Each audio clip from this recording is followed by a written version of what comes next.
So it is a scary situation that's unfolding in Mexico right now. A wave of violence just erupting in several states there after a military operation killed the country's most powerful cartel leader. Cartel members then burning buses and cars and torching businesses. You see this drone video showing just the smoke billowing into the sky. Crowds were seen running in panic as well inside Guadalajara airport over the news. Just take a look at this. Several airlines canceled flights due to the widespread violence there and at other destinations. Some resort towns full of tourists were essentially locked down. The U.S. State Department telling Americans to shelter in place in resort cities like Puerto Vallarta. The cartel leader at the center of this is known as El Mencho. He's a former police officer who then oversaw the Jalisco New Generation cartel. The U.S. State Department classified him as a specially designated global terrorist earlier this year. And the White House now says that the U.S. provided intelligence support for the Mexico operation this weekend. Joining me right now is CNN Global Affairs analyst Kim Dozier and retired U.S. Army Major Mike Lyons. Major, let me ask you, how big is this news of El Mencho being taken out? I think it's big news. It's a big national security win right now for this administration that's putting pressure now on Mexico to go after these drug cartel leaders. He was wanted by the United States, but this time we just provided the intel and kind of the playbook that we did to take out Maduro. So I think that you're going to see a lot more of this cooperation between the United States and the Mexican government as this administration, the Trump administration, leans into this very much so, especially in this hemisphere, using all those same tools that we used again to take out the Venezuela leader. And I think you'll continue to see a lot more of it. Yeah, I mean, you've got the violence that they need to get under control now in response to this, and American tourists that they need to get out of the country safely. But Kim, the strength and operations ongoing of drug cartels in Mexico is something, as Mike was getting at, that President Trump has been fixated and focused on. The administration has tried to use it as leverage over Mexico's government in many different ways. What does this now, as you hear cooperation here in this, driving this operation, what do you think this now means for that relationship? Well, one way to look at this is that the pressure seems to be working, that Mexico took a look at the U.S. action in Venezuela and decided, okay, we're going to go after this incredibly violent network. Oseguera built from being a policeman to being a Sinaloa confidant and affiliate to something much larger. But taken another way, the Mexican government's top security official had been targeted specifically by Oseguera. So this was also personal, but you can see what the blowback has produced.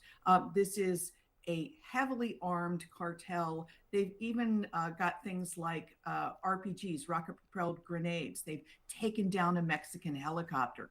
So the Mexican government has to weigh the crackdowns against the instability that it can produce across the entire country.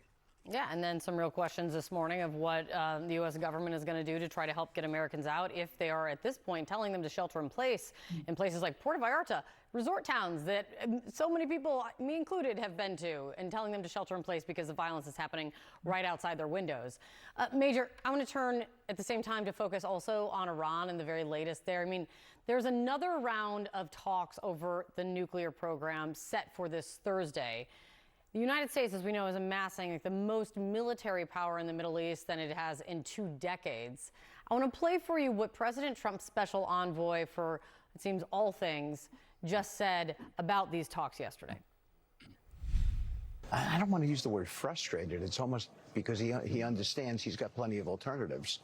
But it's curious. He's curious as to why they haven't, I don't want to use the word capitulated, but why they haven't capitulated. What do you take from that? Well, it tells me the Iranians are not going for our extreme or our demands when it comes to getting rid of their ballistic missiles as well as enriching uranium.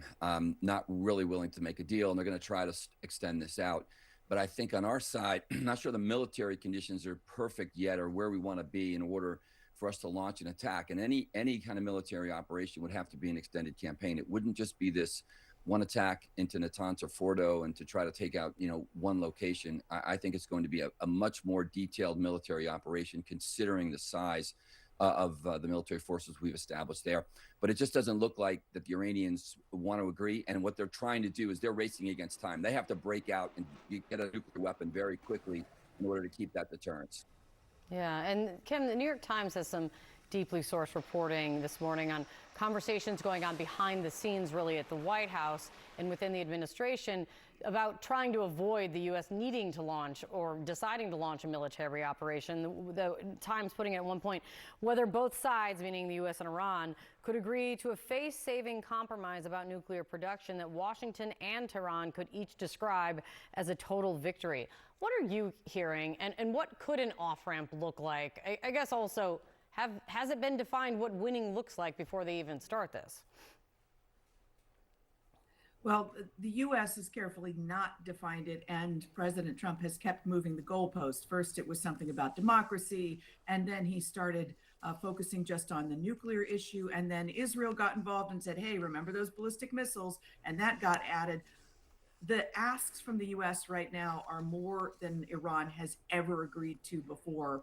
And we're hearing that the Iranian leadership, they're taking steps such that if Ayatollah Khomeini is taken out, he has confidants in line to step up.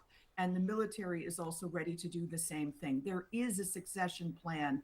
You know, martyrdom has always worked in the past for the Iranian government to stay in power. So, you know, we're in a situation where the Iranians might be misjudging the Trump administration and saying, you know, they want a peace deal. They will blink. They don't really want to blow us up. It's good to see you both. Thank you very much for jumping on this morning. Sarah.